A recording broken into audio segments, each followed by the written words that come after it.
Goswami test of ગુજરાતમાં તમારું સ્વાગત કરું છું। આજે આપણે બનાવશું કેળાનું રાયતું। તો કેળાનું રાયતું કેવી રીતે બનાવવાનું તે આપણે જોઈ લઈશું અને કેટલી સામગ્રી જોશે। આપણે રાયતું બનાવવા માટે પહેલાં આપણે દહીં લઈ લઈશું ને દહીં આવું હોવું જોઈએ, પાણી વગરનું, બહુ પાણી ન હોવું જોઈએ। પાણી હોય તો તમારે એને નિતારી લેવાનું, તો રાયતું સારું બને। એટલા માટે આપણે 3 ચમચી લેવું રાયતું ઓલું દહીં, પછી તમારે જેટલું બનાવવું હોય એટલું લેવાનું।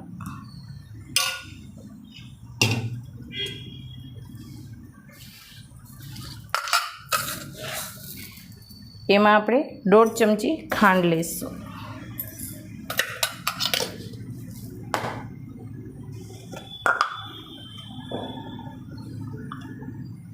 એટલી પિંચ જેટલું મીઠું નાખશું, ખાલી થોડુંક જ ટેસ્ટ બેલેન્સ કરવા માટે।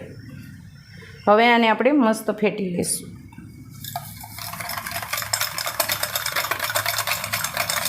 દરેલી ખાંડ હોય તો સારું, એમ એટલી બધી પીગાળવી ન પડે।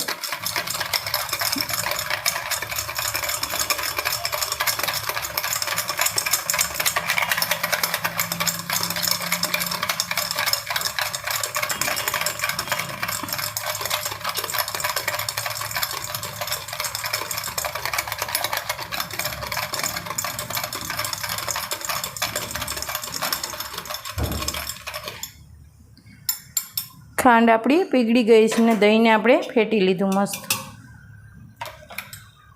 આવું એને ફેટી લેવાનું। હવે આપણે કેળાને સુધારી લઈશું। આપણે અત્યારે 2 નંગ કેળા લીધા છે, એટલે મેં 3 થી 4 ચમચી દહીં એમાં જોશે। પછી તમે કેળા વધારે લ્યો તો દહીં તમારે વધારે નાખવાનું।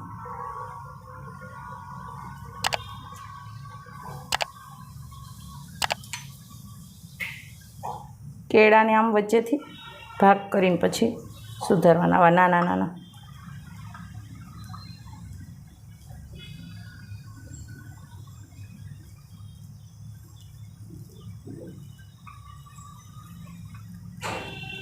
આમ જેમ નાનું હોય છે ને એમ સારું લાગે ખાવાનું।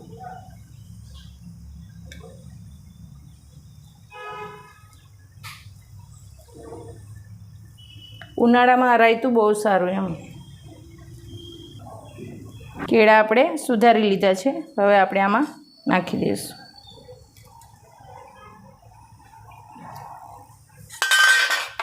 કેળા નાખીને આપણે પાછું આમ મિક્સ કરી દેવાનું।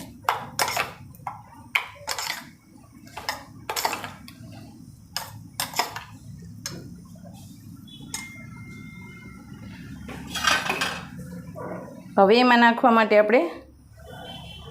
નાખવા માટે 3 નંગ એલચી લીધી છે આપણે, એને આપણે છોલી લઈશું।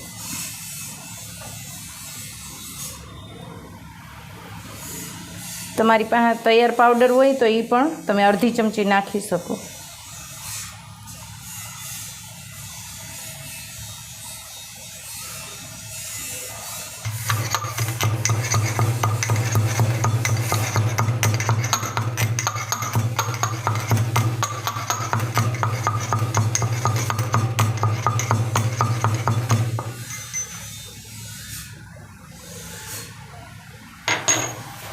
હવે આપણે એલચીને નાખી દઈશું એમાં।